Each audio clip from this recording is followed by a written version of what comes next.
올 한 해의 표어를 다시 복음으로 정했습니다.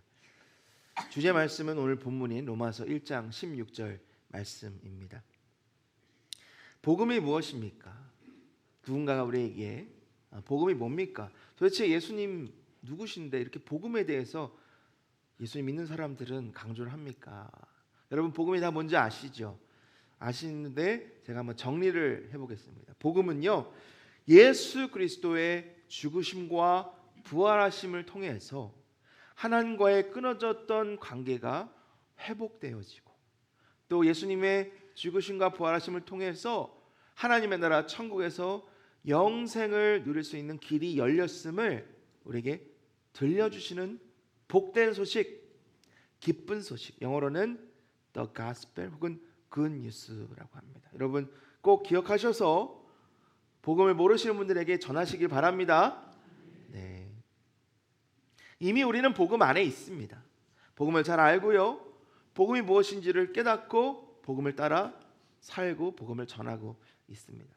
그럼에도 불구하고 다시 복음으로라고 한 것은 복음에서 우리가 멀어져 있기 때문이 아니라 날마다 이 복음의 능력을 우리가 경험하고 복음 안에서 우리가 우리의 믿음과 신앙이 성장하며 이 복음이 나를 통해서 재생산되도록, 다시 말해서 누군가가 복음을 듣고 예수님의 제자로 다시 변화될 수 있는 그러한 한 해가 되자라는 뜻에서 다시 복음으로, 우리 한번 따라해 볼까요? 다시 복음으로, 다시 복음으로, 우리가 매일마다 다시 복음으로 일어나고 회복되며 나아갈 수 있기를 축원합니다.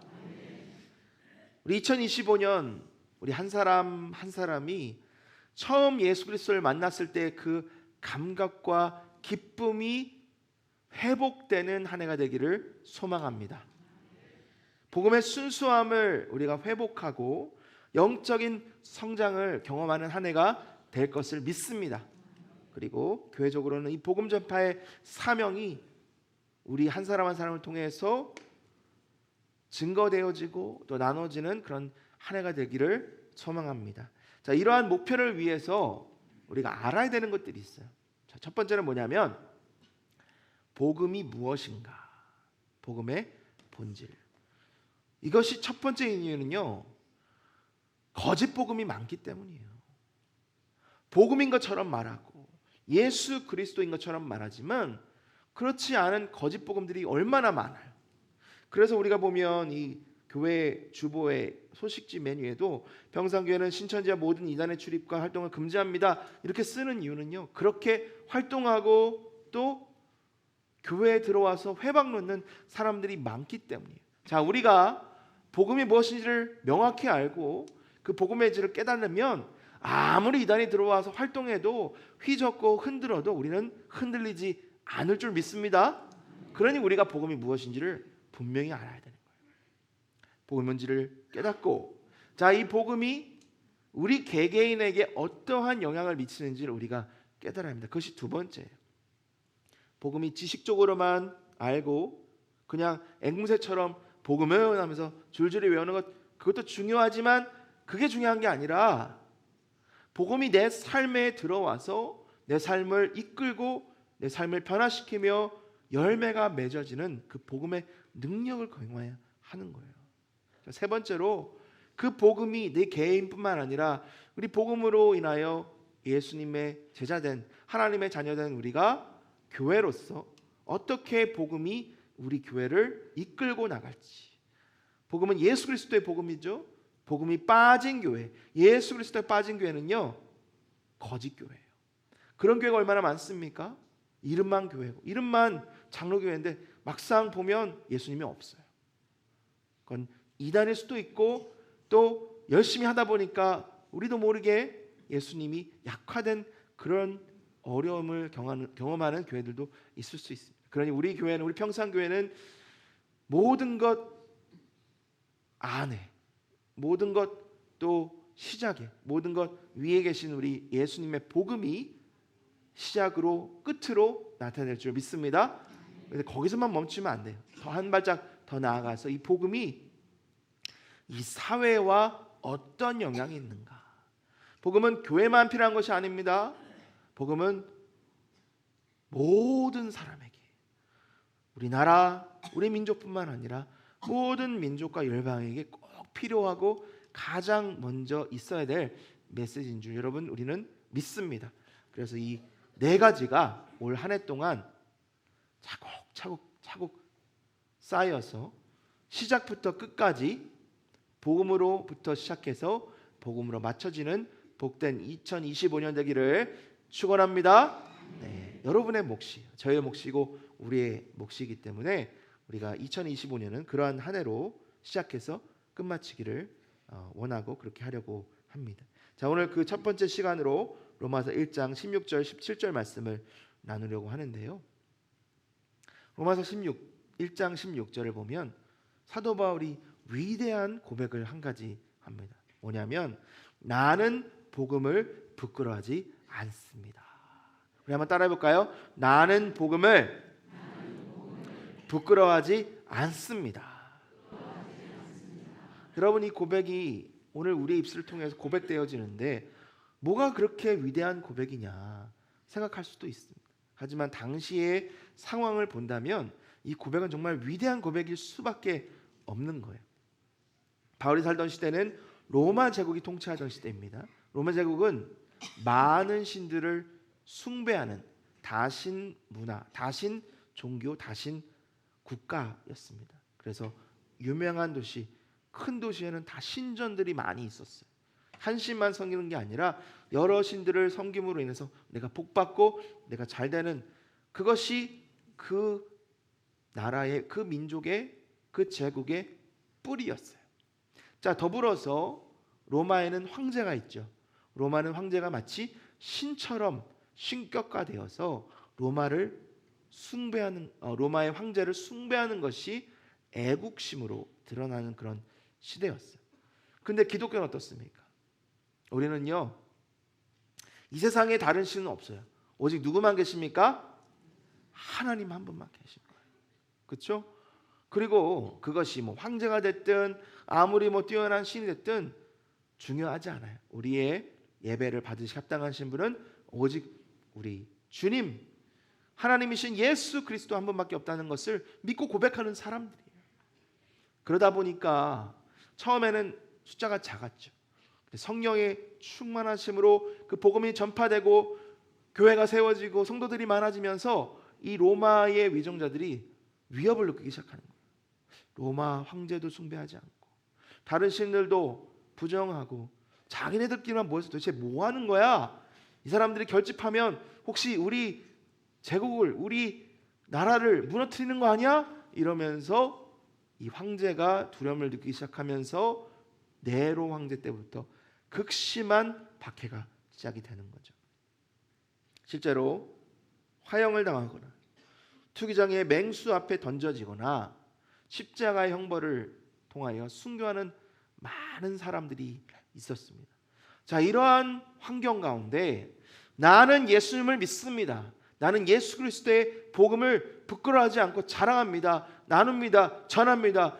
내가 복음을 위해서라면 내 목숨도 아낌없이 내어놓겠습니다라고 하는 이 사도 바울의 이 고백은요, 위대한 고백일 수밖에 없는 거예요.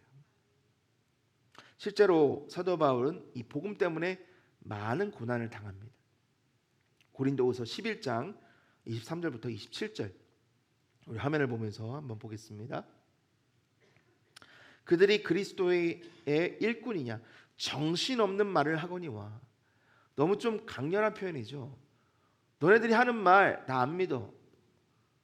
왜 그럴까요? 그들이 예수를 믿는다 하면서도 타협하기 때문이고 예수 그리스도의 복음을 부끄러워하기 때문이고 자신의 이익을 위해서 이 복음을 사용하는 거짓 증거자이기 때문이죠. 나는 달라 그러면서 고백하는 게 뭐예요? 나는 더욱 그러하도다. 내가 수고를 넘치도록 하고 옥에 갇히기도 하고 더 많이 하고 매도 수없이 맞고 여러 번 죽을 뻔하였으니 유대인들에게 40에서 하나 감한 매를 5번 맞았습니다. 여기서 40번에서 하나 감했다 하면 39번이거든요. 왜 39번이냐면 40이라는 숫자는 성경에서 완전수예요. 거룩한 숫자이기 때문에 매질을 하는 거에 40번을 쓸 수 없다 해서 39번. 외식이죠, 외식. 근데 얼마나 심한 매질이냐? 이렇게 매를 맞다 죽는 사람도 허다했어요. 근데 그러한 매를 5번이나 맞았대요. 3번 태장으로 맞고, 1번 돌로 맞고, 3번 파선하고, 일주야를 깊은 바다에서 지냈으며 여러 번 여행하면서 강의 위험과 강도의 위험과 동족 위험과 이방인의 위험과 신의 위험과 강의 위험과 바다의 위험과 거짓 형제 중에 위험을 당하고 또 수고하며 애쓰고 여러 번 자지 못하고 줄이며 목마르고 여러 번 굶고 춥고 헐벗었노라. 이 말씀이 고린도 교회에 쓰여졌을 당시에 이렇게 고백하니까 이 이후에 사도 바울이 순교하기까지 얼마나 많은 고난을 당했을까요? 왜 당했어요? 왜 이런 고난을 참고 있냈습니까? 예수 그리스도의 복음 때문입니다. 근데 중요한 사실 한 가지가 있습니다. 그때로부터 2000년이 지났는데 2000년이 지난 오늘까지 예수 그리스도를 믿는 사람을 박해하고 또 핍박하는 사람들이 아직도 많다는 거예요. 2023년 한 해 집계를 보니까 전 세계적으로 3억 6,500만 명의 기독교인들이 박해나 차별이 심한 국가에 살고 있다고 합니다. 이는 전 세계 기독교인의 7명 중에 1명이고요. 아프리카 사람 중에서는 5명 중에 1명. 근데 더 놀라운 것은 우리가 있는 이 아시아에서는 5명 중에 2명. 3분의 1이 넘는 국가에서 기독교인들이 그렇게 박해를 오늘 2025년에 당하고 있다는 거예요. 약 5천 명의 기독교인이 신앙 때문에 순교했고요. 약 4천 명이 납치되었고요.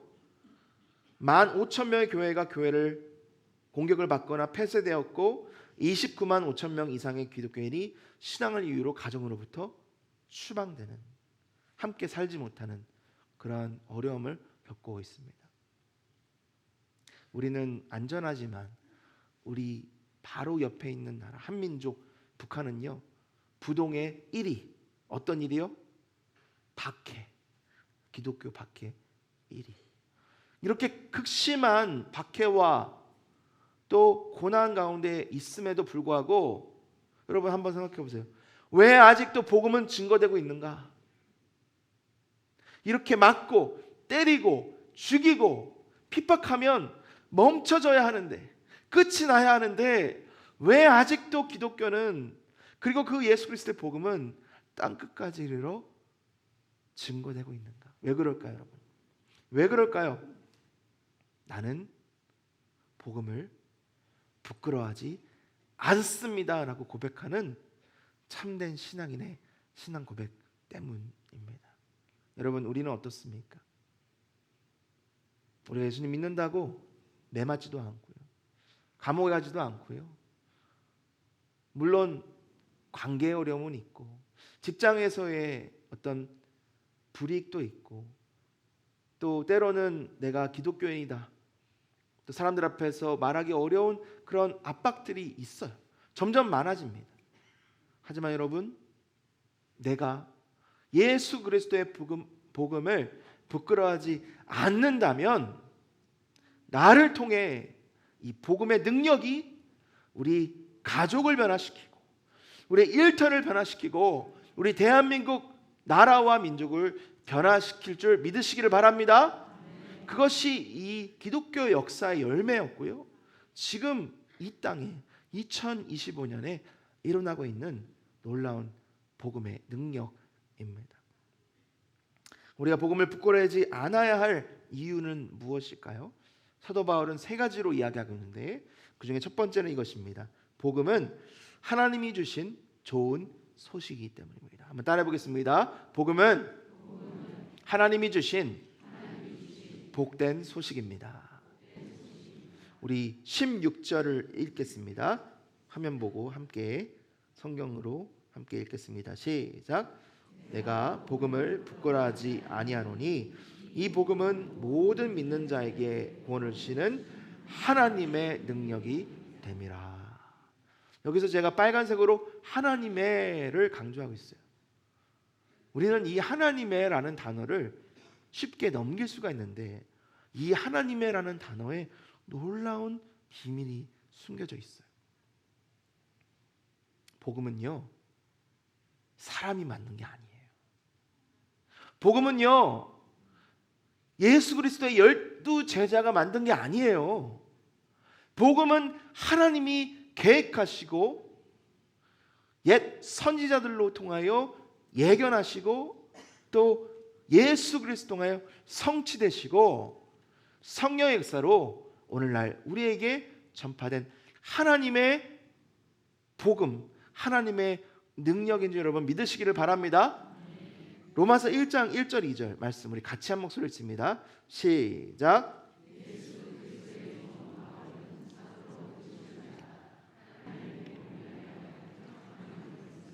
이 복음은 하나님이 선지자들을 통하여 그의 아들에 관하여 성경에 미리 약속하신 것이라. 창세기 3장 15절 보니까 아담과 하와가 죄를 지고요, 하나님부터 숨었을 때 하나님께서 그들을 부르시고 왜 그랬느냐, 그들의 변명을 들으시고 나서 그냥 그들을 치시고 심판하신 게 아니라요, 여자의 후손으로 통하여 뱀의 머리를 치겠다, 즉 메시아 구세주를 약속해 주셨습니다. 모든 것을 아시는 주님께서는요, 이미 그들이 죄를 짓기 전부터 이 복음, 복된 소식을 예비하고 계셨던 거예요. 그리고 성경을 통해서, 선지자를 통해서, 그리고 예수 그리스도의 입술을 통하여 또 그의 제자를 통하여 말씀하시고 또 이루신 하나님의 복음이라는 사실. 에베소서 2장 8절 말씀 또 같이 읽습니다. 시작. 너희는 은혜에 인하여 믿음으로 말미암아 구원을 얻었으니 이것은 너희에게서 난 것이 아니요 누구의? 하나님의 선물이라. 여러분, 이 하나님의 선물, 하나님의 복음을 여러분 마음속 깊이 새기시기를 바랍니다. 미국 뉴욕 또 뉴욕시티에 가면요, 맨하탄이라는 동네가 있어요. 동네라고 하기는 너무 큰 그런 지역인데 가면 아주 큰 건물, 엠파이어 스테이트 빌딩 많이 들어보셨죠? 그 빌딩 거기에 있는데 2020년 정도에 새 건물이 하나 또 올라왔습니다. 그 이름은 원 밴더빌트라는 건물인데, 중요한 것은 건물이요 유리로 돼 있어요. 물론 뼈대는 다 철근으로 돼 있지만 겉으로 보면 다 유리예요. 그리고 여러분 놀라지 마십시오. 옥상으로 올라가는, 꼭대기로 올라가는 그 엘리베이터가 유리로 돼 있어요. 그 엘리베이터를 타면 얼마나 오금이 저릴지 저는 안 타고 싶습니다. 네, 무섭죠. 근데 여러분 한번 가정이에요. 이거 실제 아닙니다. 잘못 들으시면 안 되고요. 한번 가정해 볼게요. 여러분은 미국으로 여행을 갔습니다. 맨하탄을 갔어요. 목사님이 저거 얘기했으니 우리 한번 가보자 하고 가려고 딱 준비하고 잠을 자는데 뉴스를 트니까 갑자기 이 건물이요 부실공사였다. 건물을 짓는데 하자가 있었다. 여러분, 그러면 비록 내가 다 표도 끊었고 다 그렇게 예정도 했지만 이 건물에 올라가시겠습니까? 아마 모험심이 있으신 분들은 가실지 모르겠지만 저는 안 갈 것 같아요. 왜요? 신뢰가 안 가잖아요. 신뢰가 안 가는 일에 여러분 목숨을 거시겠습니까? 그거는 어리석은 거죠. 무모한 거예요. 여러분, 만약 복음이요 죄 많고 실수 많고 그리고 잘못 많은 사람이 만든 것이라면 여러분 그 복음에 여러분 목숨을 거시겠습니까? 여러분의 인생을 드리겠어요? 여러분의 자녀를 드리겠습니까? 저는 안 할 것 같아요. 하나님이 영존하시고 말씀으로 세상을 지으신 하나님께서 주신 것이 말씀이라, 이 복음이다라는 확신이 있으니까 제가 여러분 앞에서 이렇게 열심히 열정을 다해 말씀을 전하고 있는 것이 아니겠습니까? 만약 제가, 이것도 가정입니다 여러분, 이렇게 잘못 들으시면 안 돼요. 만약 제가 직업이니까 마음이 확신도 없고 믿음도 없는데 여러분들한테 잘 보이려고 마치 확신하는 것처럼 얘기하고 속으로는 딴 마음 품으면 저는 뭐예요? 저는 사기꾼이잖아요. 그렇죠? 그럼 사기꾼이 하는 말을 들으면 돼야 안 돼요? 안 되죠. 근데 감사하게도 저는 확신합니다. 믿습니다. 그래서 이렇게 마음을 다해서 여러분 앞에 설교도 하고요. 저도 믿고 저의 인생을 드리고요. 중요한 것은 제가 목숨처럼 아끼는 자녀들에게 이 복음을 가르쳐요. 확신하니까, 믿으니까. 여러분 그런 거 아닙니까? 여러분도 복음이 하나님께로부터 온 하나님의 말씀이라는 걸 믿기 때문에 여러분 이 새해 첫 주일부터 이렇게 나와 예배하고 있는 것 아닙니까? 여러분 복음은 하나님이 주신 하나님의 약속이자 하나님이 성취하셨다는 확신을 가지고 부끄러워하지 마시고 자랑하시길 바랍니다. 두 번째로 복음을 부끄러워하지 않아야 되는 이유는 복음은 구원을 주시는 하나님의 능력이기 때문입니다. 그럼 한번 따라해 볼까요? 복음은 구원을 주시는 하나님의 능력입니다. 16절 다시 한번 읽습니다. 16절 시작. 내가 복음을 부끄러워하지 아니하노니 이 복음은 모든 믿는 자에게 구원을 주시는 하나님의 능력이 됨이라. 여기서 능력이라는 단어는 헬라어로 두나미스고 비슷한 단어가 이전에 많이 쓰였던 단어인데 다이너마이트예요. 다이너마이트. 이렇게 동그랗게 생겨가지고 불을 칙 붙이면 칙 하고 있다가 펑 터지는 옛날 영화에 많이 나오는 폭약이죠. 요즘 젊은 세대 어린 친구들은요 이 다이너마이트를 방탄소년단의 노래로 알고 있습니다. 웃으시는 분들은 그것도 아셔서 우시는 것 같은데 저는 잘 몰랐는데 이번에 찾아보니까 있더라고요.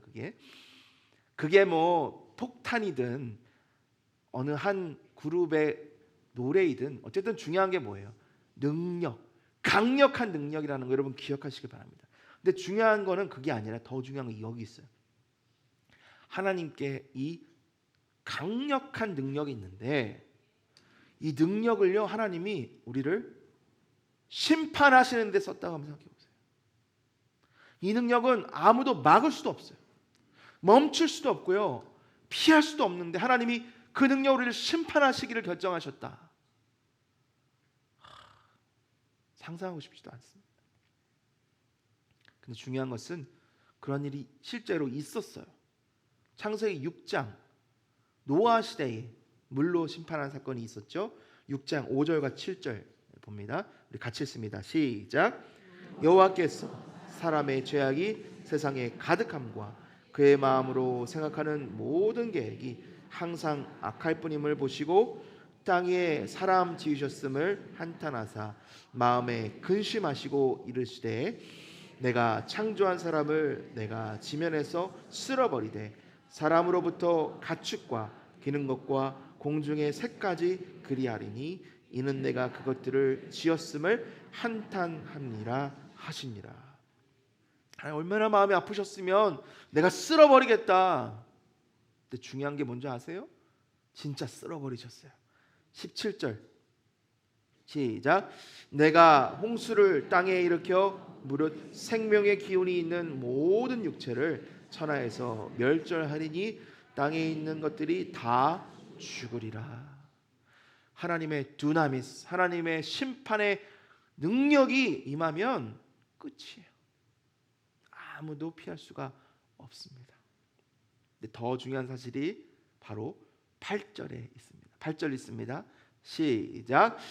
그러나 노아는 여호와께 은혜를 입었더라. 18절 19절도 있습니다. 시작. 그러나 노아는 내가 내 언약을 세우리니 너는 내 아들들과 내 아내와 내 며느리들과 함께 그 방주로 들어가고 혈육 있는 모든 생물을 너는 각기 암수 한 쌍씩 방주로 이끌어들여 너와 함께 생명을 보존하게 하되. 여러분 하나님의 이 피조물들을 심판하실 능력도 있으시지만 하나님의 피조물들을 구원하시는 능력도 있으신 거예요. 그리고 그 능력을 사용하셨습니다. 여러분 그 능력의 메시지가 바로 오늘 우리가 마주하고 있는 예수 그리스도의 복음입니다. 우리는 심판받아 마땅한 죄인이에요. 아무런 항변도 할 수 없어요. 하지만 그러나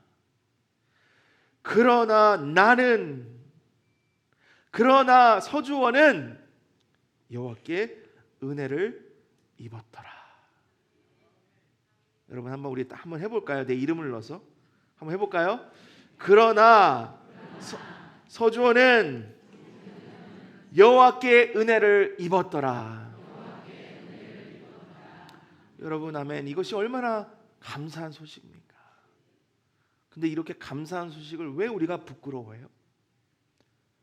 너무나 기쁜 소식을 왜 우리는 용기를 내지 못하고 나누지 못할까요? 이 은혜의 소식을 나만 받은 게 아니라 많은 사람들이 받았고 알아야 하는데 왜 우리는 그걸 감추냐는 거예요. 부끄러움이라는 단어를 생각하면 제가 어릴 때 한 기억이 있어요. 초등학교 6학년 때, 저는 그 당시에는 국민학교였거든요. 지금 초등학교지만 6학년 때 졸업식에 저희 어머니가 오셨습니다. 꽃을 들고 오셨어요. 제가 엄마 하면서 달려가서 감사해요 하고 껴안아야 되는데 왠지 모르게 어머니가 부끄러운 마음이 들었어요. 왠지 모릅니다. 예, 어머니 뭐 잘못하신 거 없습니다. 근데 그냥 초등학교 6학년 남자아이가 엄마가 부끄러웠어요. 그냥. 그래서 엄마를 피했습니다. 나중에 돌아보니까 너무 죄송한 거죠. 어머니한테 말씀드렸더니 어머니가 마음이 많이 아파하셨어요. 불쾌하셨어요. 제가 부모가 돼 보니까 저도 그 입장이면 많이 불쾌할 것 같아요. 나는 사랑해서 정성과 꽃다발을 들고 왔는데 나를 보는 내 자녀가 나를 부끄러워한다. 여러분, 하나님께서 나를 사랑하셔서 아들까지 내어주시고 그것을 우리 그 사랑을 알기를 원하시는데 자네는 나는 그것을 부끄러워한다. 그것을 피한다. 여러분, 하나님의 마음이 얼마나 아프실까요? 사랑하는 성도 여러분, 우리를 사랑하셔서 하나님의 거대한 측량할 수 없는 능력으로 우리에게 은혜를 베푸시고 권하신 하나님의 그 복음을 부끄러워하지 마시고 감사하며 주님 앞에 예배하는 저와 복된 여러분 되시길 간절히 소망합니다. 마지막 세 번째로 우리가 복음을 부끄러워하지 않아야 되는 이유는요, 복음은 하나님의 의를 나타내기 때문입니다. 따라해 봅니다. 복음은 하나님의 의를 나타냅니다. 17절 같이 읽습니다. 시작. 복음에는 하나님의 의가 나타나서 믿음으로 믿음에 이르게 하나니 기록된 바 오직 의는 믿음으로 말미암아 살리람과 같으니라. 좀 말이 어렵습니다. 그래서 우리가 세 번역으로 같이 다시 한번 읽어봅니다. 시작. 하나님의 의가 복음 속에 나타납니다. 이 일은 오로지 믿음에 근거하여 일어납니다. 이것은 성경에 기록한 바 의인은 믿음으로 살 것이다 한 것과 같습니다. 하나님의 복음엔요, 하나님의 의가 나타난대요. 우리가 죄인이죠. 우리는 의인이 아닙니다. 죄인입니다. 하지만 예수님이 우리를 불쌍히 여기셔서 이 땅에 오시고 십자가에 달려 죽으실 때 우리의 죄가 예수님께 전가돼서 예수님 십자가에 죽으실 땐 그 죄가 다 사해진 거예요. 그리고 예수님의 의가 우리에게 전가되어서 우리는 의인으로 칭함 받았습니다. 그게 복음의 메시지예요. 그것을 믿을 때 그 믿음으로 말미암아 우리는 구원받고 살 수 있다. 그것이 또한 구원의 메시지입니다. 사도 바울이 이 메시지를 처음부터 알았던 건 아니죠. 그는 자칭 의인이었어요. 빌립보 3장 5절 6절 함께 봅니다. 우리 읽습니다. 시작. 나는 8일 만에 할례를 받고 이스라엘 족속이요 베냐민 지파요 히브리인 중에 히브리인이요 율법으로는 바리새인이요 열심으로는 교회를 박해하고 율법의 의로는 흠이 없는 자라. 바울은 의로운 사람이었습니다. 율법을 열심히 지켰고 율법으로 구원받을 수 있다고 믿었던 사람이고요, 그 믿음 때문에 기독교인들을 박해했던 사람이에요. 그랬던 그가 예수님을 만나죠. 다메섹 도성으로 기독교인들을 잡으러 가는 그 길에서 빛으로 오신 예수님을 만나죠. 그리고 두 가지를 깨닫습니다. 하나, 나는 죄인이구나. 나는 하나님의 구원의 계획을 회방하는 회방꾼이구나. 그래서 그가 이렇게 고백합니다. 디모데전서 1장 15절. mit보다 모든 사람이 받을 만한 이 말이요 그리스도 예수께서 죄인을 구원하시려고 세상에 임하셨다 하였도다. 죄인 중에 내가 뭐라고요? 괴수다. 내가 죄인 중에 죄인이고 도저히 용서받지 못할 괴물이다. 깨닫게 된 거예요. 근데 거기서 멈추지 않고 또 한 가지를 깨닫게 되는데, 예수님이 죄인된 나 때문에 오셨구나. 내가 도저히 나 스스로를 의롭다 할 수 없고 구원할 수 없음을 아셨기 때문에 나를 위해 오셨구나. 복음을 깨닫게 된 것이죠. 그리고 그가 이렇게 고백합니다. 로마서 3장 20절부터 24절 한 목소리로 읽습니다. 시작. 그러므로 율법의 행위로 그의 앞에 의롭다 하심을 얻을 육체가 없나니 율법으로는 죄를 깨달음이니라. 이제는 율법 외에 하나님의 한 의가 나타났으니 율법과 선지자들에게 증거를 받은 것이라. 곧 예수 그리스도를 믿음으로 말미암아 모든 믿는 자에게 미치는 하나님의 의인이 차별이 없느니라. 모든 사람이 죄를 범하였음에 하나님의 영광에 이르지 못하더니 그리스도 예수 안에 있는 속량으로 말미암아 하나님의 은혜로 값없이 의롭다 하심을 얻은 자 되었느니라. 여러분, 이 고백이 사도 바울의 신앙 고백이고 저와 여러분의 신앙 고백입니다. 내가 의인이 아니라 죄인임을 깨닫게 되는 그 순간 우리는 하나님의 의를 입게 되는 거죠. 여러분, 한번 생각해 보세요. 나는 의인입니다. 나는 잘못한 게 하나도 없습니다. 나는 주님 앞에서 잘못한 게 없습니다. 그런 사람이 하나님의 자비와 긍휼을 얻을 수가 있겠습니까? 없겠습니까? 없어요. 왜? 용서받을 게 없잖아요. 사도 바울이 그랬어요. 지금 수많은 사람들이 그렇게 살아가요. 나는 예수님 필요 없어요. I don't need Jesus. 근데요, 나는 죄인입니다. 나는 죄인입니다. 나는 용서받지 못할 죄인입니다. 고백하는 사람은요, 고백하는 순간 예수님의 자비와 긍휼이 임하는 거예요. 그리고 하나님의 의가 예수를 믿는 그 사람에게 임하여서 하나님의 의로 변화되고 구원받고 영생의 그 은혜를 누리게 되는 것입니다. 여러분, 주님 앞에서 나의 죄를 회개하며 그 의를 구하시는 저 여러분 되기를 소망합니다. 믿음으로 복음을 받아들이시고 하나님의 의를 입으시는 복된 저 여러분 되기를 간절히 축원합니다. 오늘 세 가지를 나눴어요. 바울이 복음을 부끄러워하지 않았던 이유 세 가지. 복음은 하나님이 주시는 복된 좋은 소식이기 때문이고요. 또 복음은 구원을 주시는 하나님의 능력이기 때문입니다. 또 복음은 하나님의 의를 나타내기 때문입니다. 여러분, 복음이 복된 소식이 맞습니까? 복음이 나에게 복된 소식이 맞습니까? 복음이 나를 변화시키고 나에게 영원한 생명을 주시는 하나님의 능력이 맞으십니까? 복음이 나에게 의와 길과 진리와 생명임을 여러분 고백하십니까? 여러분, 그것이 저와 여러분의 고백이라면 부끄러워하지 마시기 바랍니다. 담대히 외치시길 바랍니다. 다시 복음으로 나아가 복음으로 살고 복음으로 죽고 복음으로 주님의 영광을 나타내는 복된 저 여러분의 가정과 우리 평산교회 되기를 간절히 축원합니다. 우리 자리에서 일어나셔서 하나님 말씀 기억하면서 우리 결단 찬양하며 나아가겠습니다.